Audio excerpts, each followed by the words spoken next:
How to Create the Universe by Hockney. 2. The Flowing Point. How do mathematical points move in order to satisfy the principle of sufficient reason? The following considerations must all be taken into account. 1. No valid state must be privileged over any other valid state. All valid states are necessarily equal. None has a special status. 2. Each valid state must flow into each other valid state smoothly, uniformly and at the same speed. There can be no sufficient reason for abrupt movements, random speeds, jagged progress, and so on. Note that in science, the precise opposite of the principle of sufficient reason is invoked. Science claims that every possible state, speed and path will happen, given enough time. There is no causation and determinism in such a system. Everything happens according to statistics and probabilities. Modern science has gone wholly over to probabilities. Causation has vanished. Causation is compatible only with uniformity,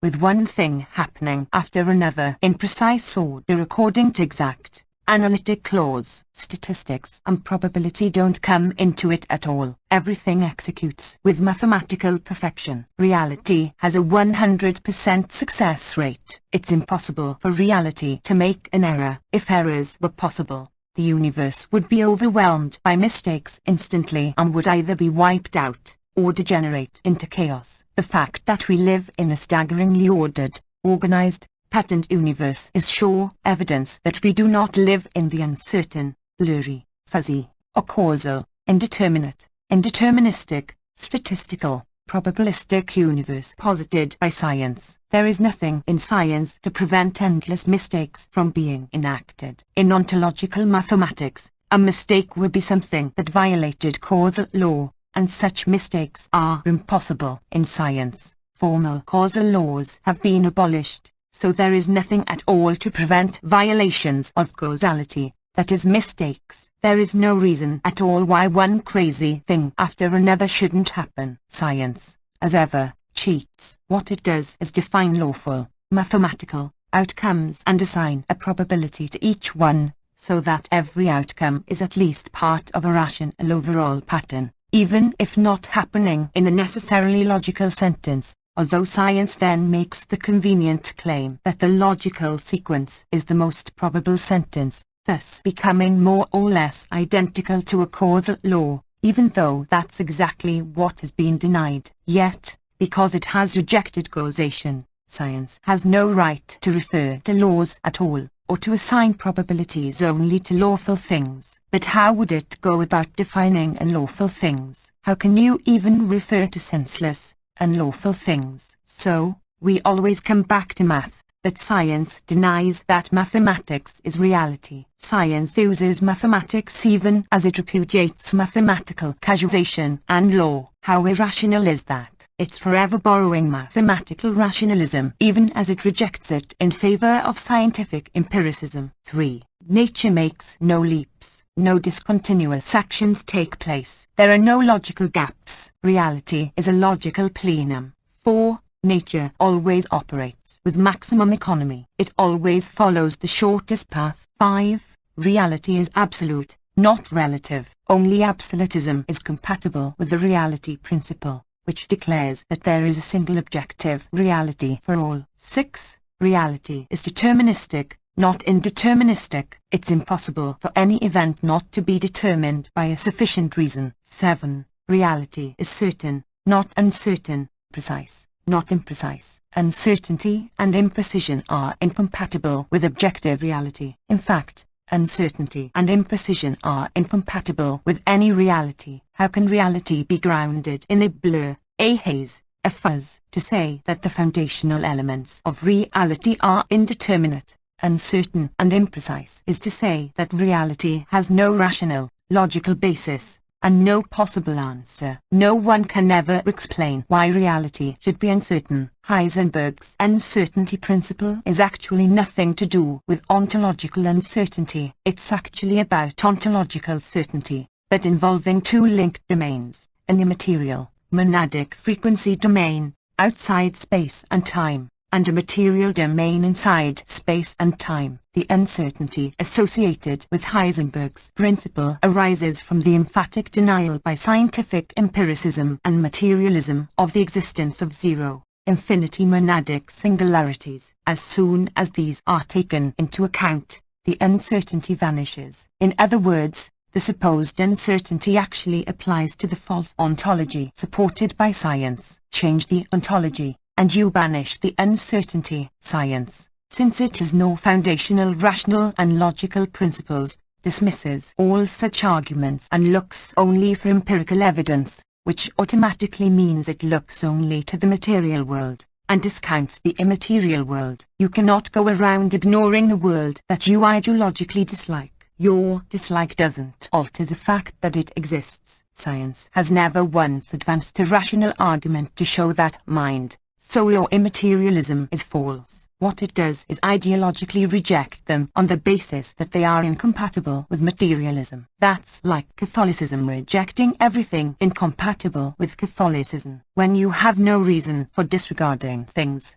but only your subjective beliefs, opinions and ideology, then you are members of a mythos religion. Science is unquestionably a mythos religion, telling itself a little sensory tale that it finds comforting. 8. Reality must permanently respect the conservation of energy. You cannot borrow energy from nowhere, then pay it back to nowhere, as science ludicrously claims. The fundamental things have always existed and can't not exist. Their existence is their essence. In the case of a finite substance, its essence does not imply or necessitate its existence. In the case of an infinite substance, a zero, infinity monad, its essence necessitates its existence. It can't not exist. This argument was originally applied to God in the so-called ontological argument, but used the curious contention that it is better if a perfect being exists than if it doesn't exist, or if it exists only in our imagination, or, to put it another way, existence was regarded as a perfection that a perfect being must possess. If he had all perfections bar existence, he was less perfect than a being that had all perfections and existence. Only the latter could be God, the perfect being. As ever, perfection can only be defined mathematically. The ontological argument can certainly be applied to mathematical monads, but not to a non-mathematical super-being. The real essence of the ontological argument is that if there is no reason why perfection should not exist, then perfection, if it is possible, must exist. If perfection is not forbidden, then it is compulsory. If perfection can exist, then it does exist. The trouble then becomes one of defining perfection. Religious types conceived of it in terms of morality, power, knowingness, being everywhere and seeing everything. That is, they anthropomorphized it and projected themselves, writ infinitely large, onto it. But you can't bring human considerations to perfection. It's strictly about reason and logic, that is mathematics. Perfection, mathematically, refers to something with perfect form, a perfect formula, an entity that is eternal, necessary, incapable of being destroyed, degraded or of running down, incapable of error, absolutely precise, associated with no uncertainty, autonomous, consistent, complete. It must always be exactly equal to nothing, because nothing is the only thing that can never be prevented from existing. Nothing must exist. If it exists as static mathematical points, then we can refer to that as non-existence, but we could just as easily refer to it as existence shorn of all properties. Something like Aristotelian prime matter, which was conceived as total potentiality, non-being, which required to be actualized by form to become something, being. What actualizes the prime matter of static mathematical points with no properties is motion,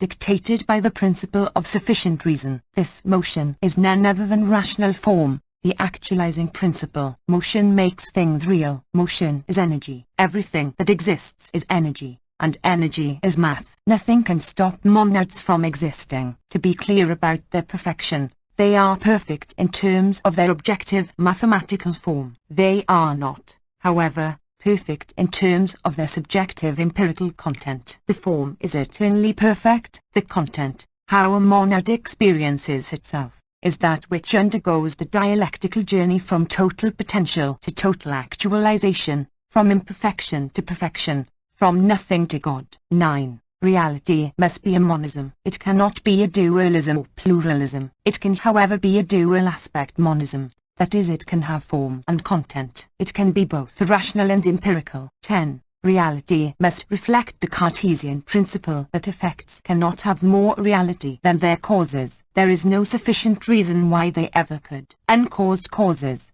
on the other hand, can have more reality than all of their effects. As uncaused causes, they are eternal and necessary. Their effects, however, are temporal and contingent. The uncaused causes belong to the intelligible, rational world of mathematics. The caused effects belong to the sensible, empirical world of science. Underlying reality must always be the same. Manifest reality would change depending on how the uncaused causes interact with each other. The keys of a piano never change, but endless different compositions can be played on the piano, depending on which combinations of keys we choose. We are not compelled to choose any particular tune. No tune has logical necessity, but the piano does. The keys are the uncaused causes. The tunes are the contingent, temporal worlds to which they give rise. Every tune has an exact cause. There is no uncertainty. It's a little appreciated fact that the wave function of quantum mechanics is entirely deterministic. Left to itself, it will develop entirely deterministically. The incredibly odd feature of the standard Copenhagen interpretation of the quantum mechanics is that it requires an indeterministic collapse of the wave function,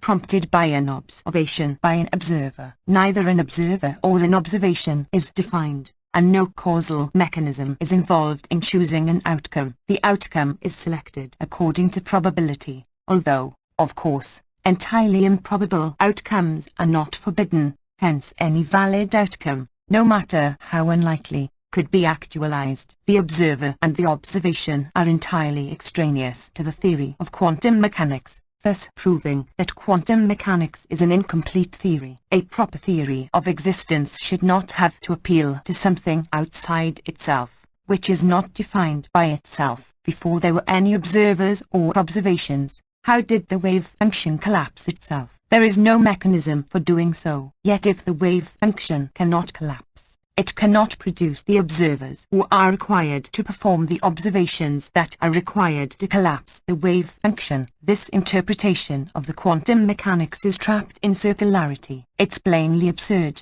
yet this remains the most popular interpretation of quantum mechanics. That's because science has no interest at all in reason and logic. It just wants to invent little heuristics that seem to work most of the time, provided you don't subject them to too much intellectual scrutiny. The wave function is based on complex numbers, while observable reality is based on real numbers. The wave function is unreal and abstract, but the world of observations real and concrete. So, we have multiple violations of the Cartesian principle. We have complex numbers versus real numbers, reality versus unreality, potentiality versus actuality, abstractness versus concreteness, non-observers versus observers, mathematics versus science, deterministic wave functions versus indeterministic wave function collapse, and so on. None of it makes the slightest bit of sense. Yet this nonsense is uncritically accepted by the science community and taught throughout the world. People even get awarded Nobel Prizes for coming up with this irrational drivel.